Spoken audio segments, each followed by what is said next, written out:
افغان طالبان نے منگل کو عالمی غیر ملکی میڈیا پر آنے والی خبر کہ داڑھی نہ رکھنے پر سیکیورٹی فورسز کے 280 سے زائد اہلکاروں کو برطرف کر دیا ہے بے بنیاد قرار دے دیا۔ ترجمان افغان حکومت ذبیح اللہ مجاہد نے کہا سرکاری ملازمین پر داڑھی لازمی قرار نہیں دی گئی ہے۔ اس کے علاوہ باجماعت نماز نہ پڑھنے والے ملازمین پر جرمانہ یا تنخواہ کٹوتی کی خبر میں بھی کوئی صداقت نہیں۔ باجماعت نماز نہ پڑھنے والوں کو صرف نصیحت کی جائے گی کہ نماز کا اہتمام کریں۔ کیا کمنٹ کریں گے؟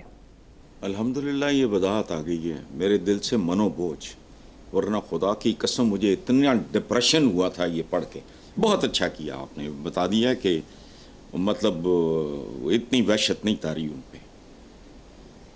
ادروائز دیکھو بات سنو، میرا امیڈیٹ ری ایکشن کیا تھا، میں نے کچھ لوگ بیٹھے تھے تو میں نے کہا یار یہ کیا، یہ نیم پاگل لوگ ہیں، اگر یہ صحیح ہوتا تو میرا تبصرہ ویلڈ تھا۔ کیسے؟ دنیا میں بے شمار قومیں ہیں جن کی داڑھی ہی نہیں ہوتی، اب بتاؤ مجھے۔ ظہیر الدین بابر کی جو جعلی تصویریں بکتی ہیں نا، وہ ہاتھ سے بنائی گئیں، وہ فضول ہیں۔ چکی داڑھی تھی، چند بال۔ جیپنیز ہو گئے، چائنیز ہو گئے، منگول ہو گئے، there are so many other nations، داڑھی ہے ہی نہیں۔ مولانا مودودی سے ایک ان سے جملہ منسوب کیا جاتا ہے کہ اسلام میں داڑھی ہے، اور داڑھی میں اسلام نہیں ہے۔ داڑھی بہت سے لوگوں کا، بہت سی قوموں کے کلچر کا حصہ رہی ہے۔ جیسے جیپنیز میں پیچھے بال چھوڑ دیتے تھے، زلفیں، اس کے پیچھے ایک ٹیکنیکل ریزن ہے۔ تلوار لوہا کاٹ سکتی ہے، ریشم اور بال نہیں کاٹ سکتی۔ تو اگر آپ کے پیچھے ادھر بالوں کا وہ ہے، گچھا موجود ہے، تلوار پیچھے سے وار کر کے منکا تو توڑ دے بے شک، گردن نہیں کاٹ سکتی۔ تو میں چونکہ بہت زیادہ ڈیزرٹس کا میرا ایکسپوجر ہے، یہ ایک ٹیکنیک ہے، یہ لمبے بال رکھنا یہ ریکوائرمنٹ ہوتی تھی ایک زمانے میں۔ لمبے بال رکھنا، یہ داڑیاں رکھنا، یہ عرب میں یہ آج نظر آتا ہے تمہیں کوئی؟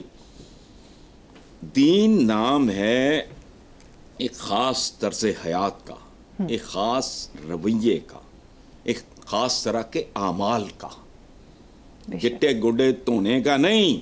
یہ سمبولک بات ہے۔ نماز میں ترتیب، جو صفیں سیدھی رکھنا، اس کا مطلب ہے نیت سیدھی، عزائم سیدھے، تمہارے منصوبے سیدھے، تمہاری زندگی میں کوئی بل فریب نہ ہو۔ یثرب کا مطلب ہے مدینہ، تو نبی کا شہر، لاہور بھی مدینہ ہے، کراچی بھی مدینہ ہے، نیو یارک بھی مدینہ ہے۔ عربی میں مدینہ کہتے ہیں شہر کو۔ مدینہ کا مدینہ تو نبی تو محبت سے جب حضور پہنچے تو اس کو کہا گیا نام ہے یثرب۔ یثرب کا مطلب ہے an even piece of land.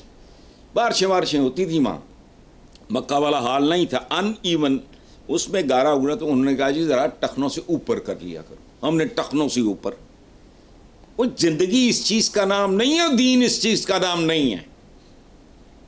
یہاں ہم پہنتے ہیں شلواریں، اس کو اسلامی لباس۔ وہ ایک دفعہ ترکی کا بندہ آیا تھا، کوئی پتہ نہیں مولانا فضل الرحمان سے، کوئی سینئر کو منسٹر ٹائپ یا پتہ نہیں کیا، میں بڑا تھا، اس نے کوٹ پتلون پہنا ہوا، ٹھیک ہے، اور جن کو ملنے گیا پتہ نہیں مولانا تھے کون، انہوں نے شلواریں اپنا چڑھائی، بہت اچھی بات ہے ستھنے، میں بھی ستھنے پہنتا ہوں، اس کا کیا تعلق ہے ہمارے ساتھ؟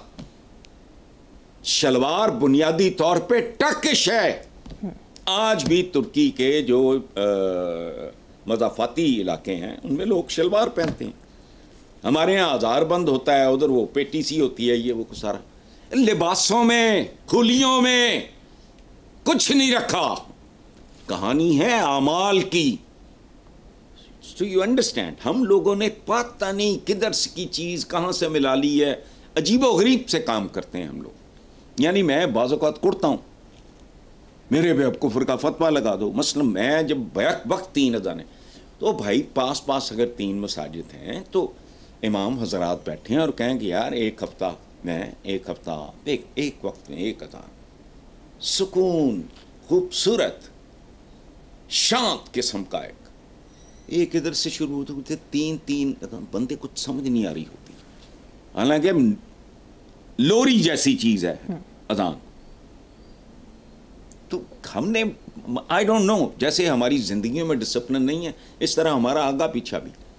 مطلب اب ہمارے یہاں ایک اشتہار چلتا ہے، دیکھو بات سنو، مینٹیلٹی، حضور کا حکم ہے بھوک چھوڑ کے کھاؤ، اشتہار کہتا ہے تھوڑا اور کھاؤ. بس یہ جی انہوں نے معصومیت میں کیا ہوگا، میں یہ نہیں کہہ رہا نعوذ باللہ کہ نہیں، لیکن نہیں، حضور کا حکم ہے اعتدال، میانہ روی، تھوڑی بھوک باقی ہو ہاتھ کھینچ لو. ہمارے یہاں پتہ نہیں کیا پریکٹس ہو رہا ہے، ورنہ یہ کیریکٹر ہوتا ہمارا. 2-2 4-4 سال کے بچے محفوظ نہیں، کچے کے ڈاکو ہیں، پکے کے ڈاکو ہیں، درمیانے کے ڈاکو ہیں، کارپیٹڈ سڑکوں والے ڈاکو ہیں، پروٹوکول والے ڈاکو ہیں. یا اخباری خبر کے مطابق بنگلہ دیش نے بدترین سیلاب کا ذمہ دار بھارت کو قرار دے دیا. ملک میں انڈیا کے خلاف شدید غم و غصہ. بنگلہ دیشی حکومتی مشیر کا کہنا ہے کہ ہندوستان نے ڈیم کھول کر غیر انسانی عمل دکھایا. وزیر اعظم شہباز شریف نے امداد کی پیشکش کر دی ہے. وزیر اعظم نے بہت اچھا قدم اٹھایا ہے، بہت اچھی بات کی ہے، یہ جو امداد کی پیشکش کی ہے. اور وزیر اعظم کو چاہیے کہ سادہ سلیس زبان میں، وہ جو ہے نا یہ دودھ کا دودھ پانی کا پانی، اس طرح نہیں، سادہ زبان میں لوگوں سے اپیل کریں کہ اپنے بنگالی بھائیوں کے لیے متمول لوگ، اب پاکستانیوں میں کتنے متمول ہیں میں نہیں جانتا، لیکن بہرحال ہیں ایسے طبقات، اب بھی 1-1.5 طبقہ ایسا موجود ہے، اس میں خاصے لوگ ہیں، دل کھول کے وہ بھی حصہ ڈالیں. ہم اگر اپنی کسی غلطی کا یا کسی بھی چیز کا کو ازالہ کر سکتے ہیں یا اپنی قربتوں میں اضافہ کر سکتے ہیں، خاندانوں میں سپلٹ ہو جاتا ہے. یہ جو سب کاسٹ ہوتی ہیں، گوتیں ہوتی ہیں، گوتیں کیا ہوتی ہیں؟ یہی ہوتی ہیں. تو بہت اچھی بات ہے، اور بھارت کی یہ حرکت بھی سمجھ آتی ہے، چونکہ وہ تو پیٹرن ان چیف تھا نا، یہ حسینہ واجد یا وہ شیخ مجیب مرحوم مقتول کی جو صاحبزادی تھی، جو وزیر اعظم تھی، فرار ہوئی ہے، وہ ظاہر ہے وہ اس کا مربی تھا، وہ اپنا غصہ نکال رہا ہوگا. تو بنگالیز تگڑے رہنا چاہیے. قیمت ہے آزادی کی، ایک اصل آزادی یہ ہے جو انہیں بھارت سے ملے گی. اس کے لیے جو قیمت دینی پڑتی ہے، ماشاءاللہ تگڑے ہیں بنگالی، بہادر لوگ ہیں، انہوں نے جو کیا ہے کمال کیا ہے، جب بھی کیا ہے کمال کیا ہے. بہت اچھی بات ہے. Very true. اور حکومت پاکستان نہیں، پاکستان کے عوام کو بھی یہ کوئی لانچ کریں، کوئی اپنا کوئی اس طرح کا وزیر اعظم جس میں عوام اپنے احتیاط بنگالی بھائیوں کے لیے. بہت خوب. جی نیکسٹ خبر حسن صاحب، انسانی جانوں کے تحفظ کے لیے پنجاب کابینہ نے پتنگ بازوں کے گرد شکنجہ سخت کر دیا ہے.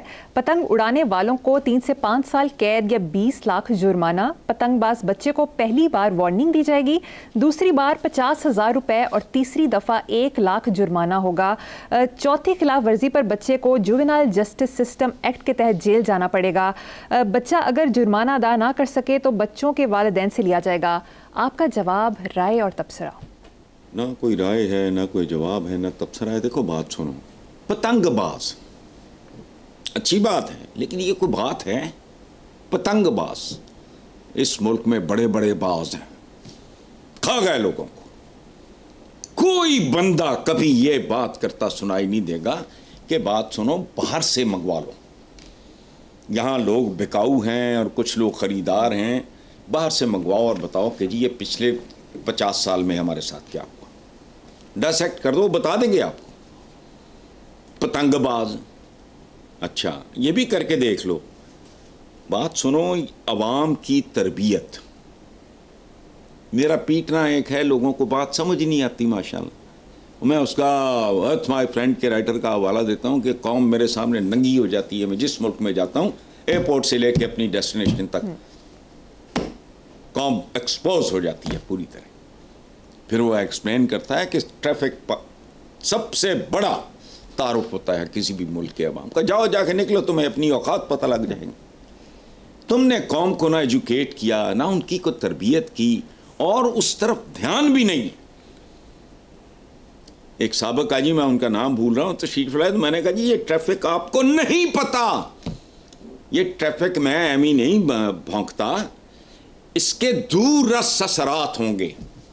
آپ اپنے لوگوں کو سڑکوں پہ چلنا سکھا دیں، وہاں ڈسپلن دے دیں، اس کی پرچھائیاں آپ کو گلی محلوں میں اور ان لوگوں کے گھروں میں وہ ریفلیکٹ کرے گا. ان کی کہیں نہ قوم کی کوئی تعلیم ہے، نہ تربیت ہے، نہ کوئی آگاہ ہے، نہ پیچھا ہے، نہ آئین اپنا حق ادا کر رہا ہے، نہ عوام اپنے فرائض سے انصاف کر رہے ہیں.